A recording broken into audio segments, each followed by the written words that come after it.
I love me some Spider-Man because he is the most relatable of all the quote-unquote mainstream superheroes. Peter Parker isn't a billionaire, he isn't famous, he isn't a playboy, he wasn't born powerful or with any noteworthy or supernatural abilities. He's just a nerdy kid that got named by a spider and got some dope-ass powers. Even when he does become Spider-Man, he isn't overpowered or some juggernaut with every single ability that some middle-aged white man could come up with in the 1930s. He's flawed, he screws up, he's downright cringeworthy at times, but he has a tremendous heart and intuition and an almost annoying compulsion to do the right thing. And he deals with normal people problems, like paying the rent and keeping a job, trying to figure out how to talk to the girl he likes. You know, that work-life superhero balance. He could be any of us, and he was written that way. That's why the character has been beaten into the ground in every single mainstream medium you can think of. If you can't make money off of a Spider-Man project, you're probably doing something very wrong. Even the not-so-great Spidey movies still made a fuck ton of money, and I've seen them all, but it's been a pretty polarizing road for the movie adaptations over the past 20 years. Now, I'm only going to talk about the live-action ones because Into the Spider-Verse is a goddamn masterpiece, and if you don't like it, you're just flat out wrong. Tobey was pretty good, Garfield was but there's something so charming about Tom Holland's Peter Parker that compelled me to make this video.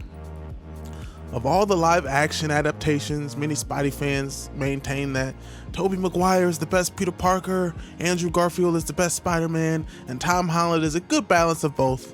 Like my boy is a goddamn consolation prize. Now, even though I kind of agree, after watching Far From Home, Tom Holland definitely trumps Tobey for me as Peter, and it took a second time watching, but he might even be the better Spider-Man. Now, the movie isn't perfect, I got some problems with it, but I wanted to go back and talk about where I think the Raimi and Mark Webb films worked and where they didn't work.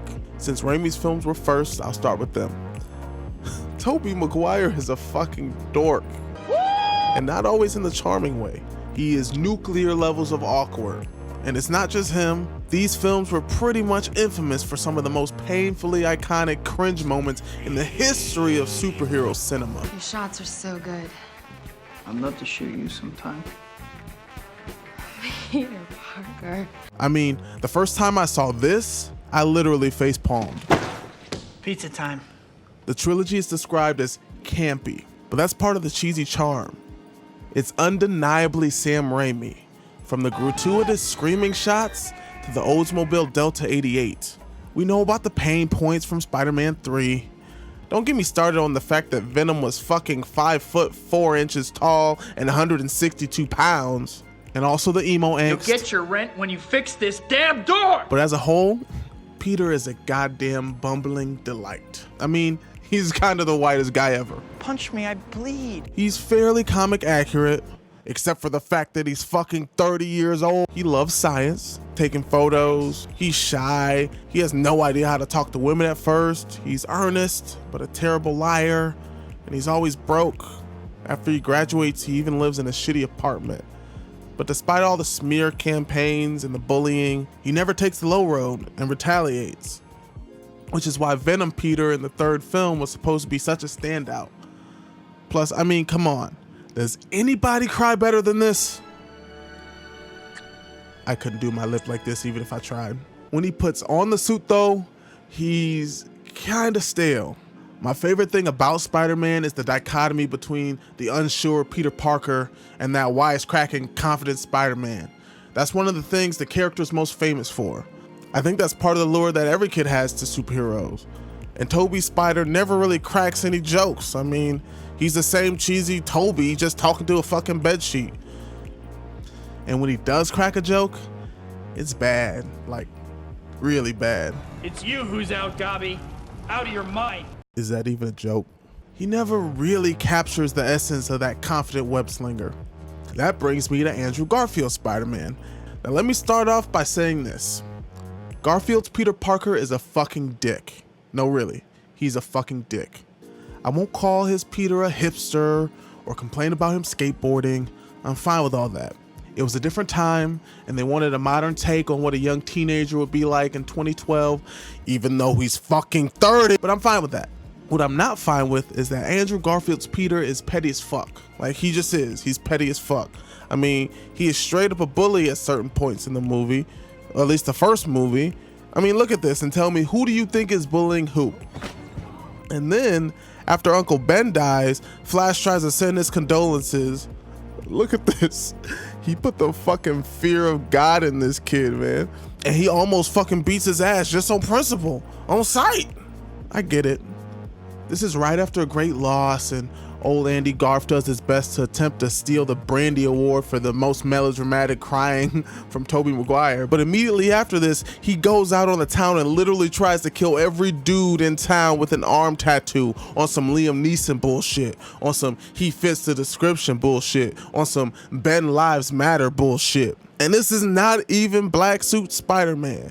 It's a darker depiction that doesn't fit with the character, at least not off jump. He spends half the movie brooding, and he's a jerk to Aunt May, and I was never a fan of that change in tone versus the comic books that I love. I have to be fair, Garfield's Peter loves science, and he even developed his own web shooters. I was never a big fan of the organic webbing from the Raimi films. So if I'm giving one version credit for comic accuracy, then fine. Garfield's Peter Parker made his own web shooters. You happy? I also got to give him credit for his on-screen chemistry with Emma Stone as Gwen Stacy, asterisk, asterisk, asterisk. They were dating in real life at the time. If I was banging Emma Stone in real life, I'm sure I could muster up a convincing on-screen romance with her. Just saying. But what I will give the Mark Webb films credit for, unironically, is when he's in the suit, he's really good. First of all, you get some of the best web swinging sequences in all of these films. They're breathtaking and sometimes. I mean, the CG and the camera works are leagues ahead of the Raimi films. The Raimi films was trash in some of those spots. Like, they had a fucking mannequin. It was dumb. And even the flow and physics of the suit fabric, they really worked. With the dialogue, I wanted wisecracking Spidey, and they said, ha ha! And they gave me a fucking insufferable smartass. My weakness, it's small knives. But I kind of liked it. Plus, he's much more headstrong and confident than the other depictions. He's smooth and formidable, even from the start. And he keeps his cool under pressure. He doesn't let up with the lighthearted jabs, even in mortal danger. You ready to give up? And honestly, that's Spider-Man, realistic or not. But then, shit like this. Leaving a fat-ass watermark written on his camera with a secret identity on it, in the sewer, where he is tracking the giant scientist lizard monster who he works with. Pissing me off. These films were all over the place. This takes me to Holland. That boy Tom. Hey, I'm Peter. I was reserving my judgment until the sample size got bigger, but he's appeared as Spider-Man in 5 films now, and that's more than either Garfield or Tobey's in only 3 years. First of all, he looks like a fucking child. Peter Parker, a 15-year-old kid, is finally played by a kid. Tom was 18 years old when they were filming, and I swear to God his balls didn't drop yet. I mean, just listen to this. Okay, so the craziest thing just happened, right? I started a fight with Captain America, and I stole his shield, and I threw it at him, and what the hell? He's big now. I gotta go. It's just that much more interesting that these high stakes rest on the arms of a sweet, innocent lamb instead of a man that's damn near 30 masquerading as a teenager. He captures the wonder and mystery of what it would be like to be a kid who suddenly got crazy powers.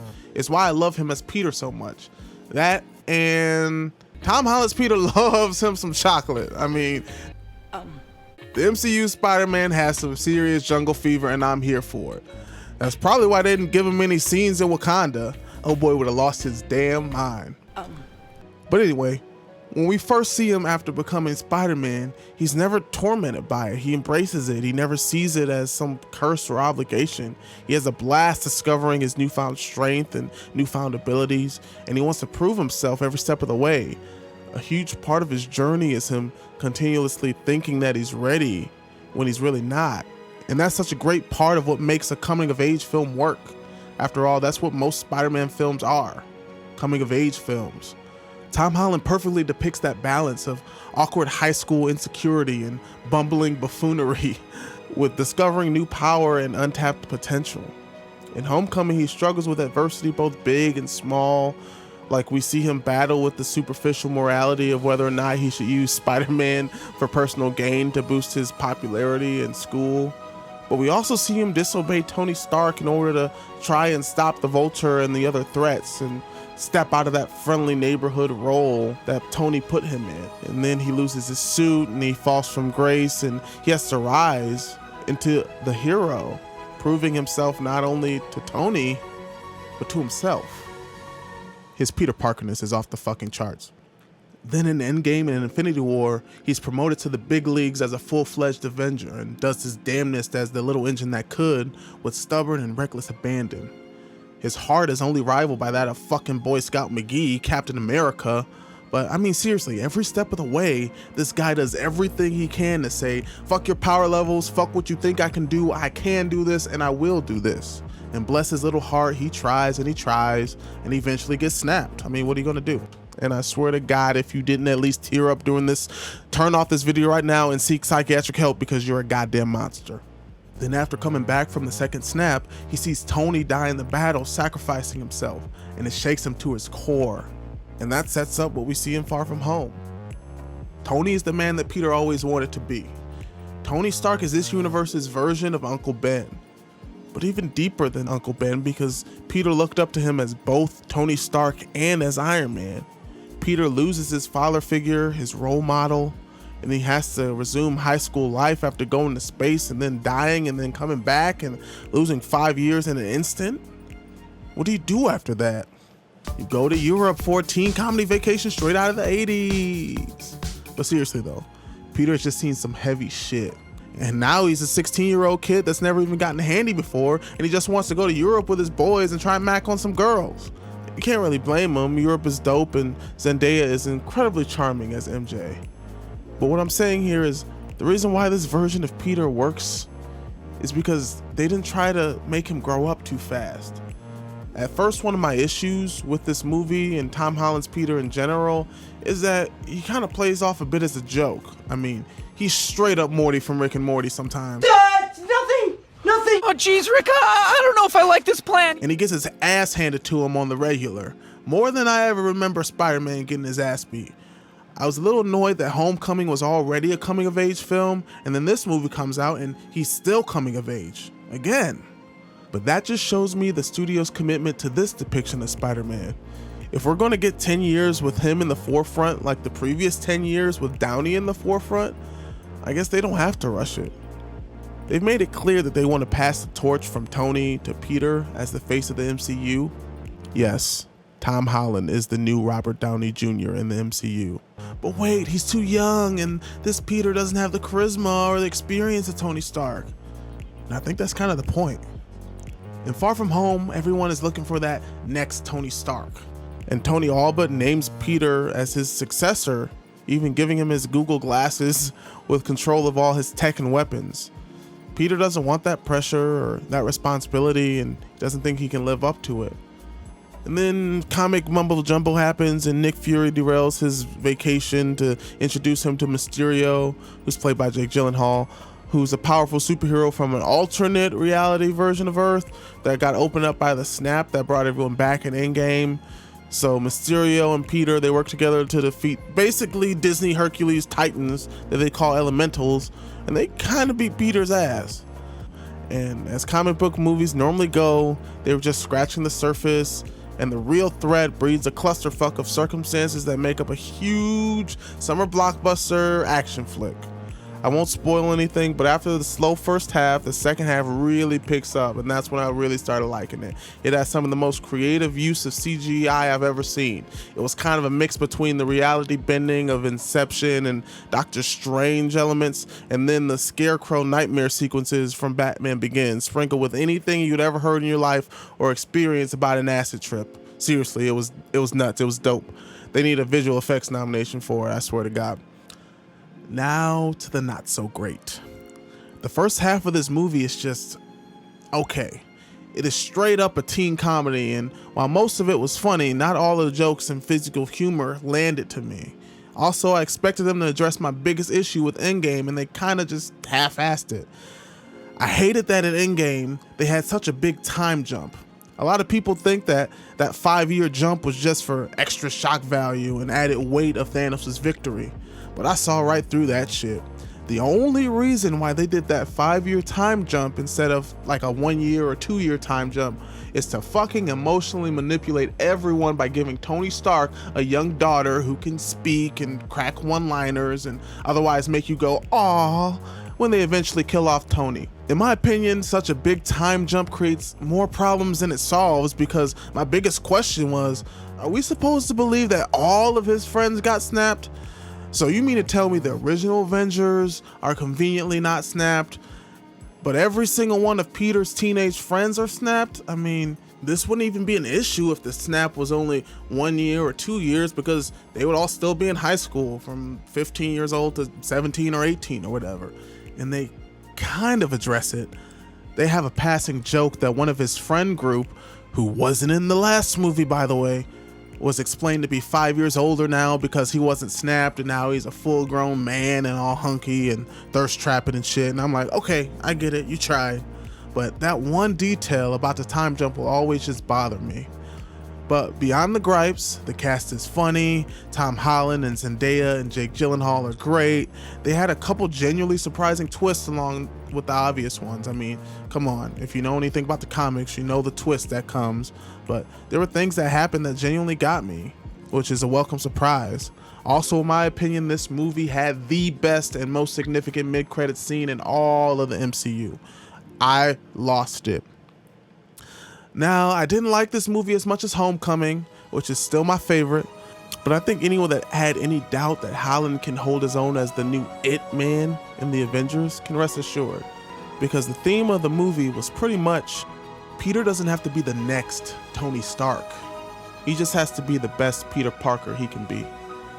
And he works in the solo films, he works in the ensemble films, and I think all the Mortyisms aside, Please don't put your eggs in me! Whoa, this isn't good! he's the Peter Parker that we deserve. 7 out of 10, this movie sucked.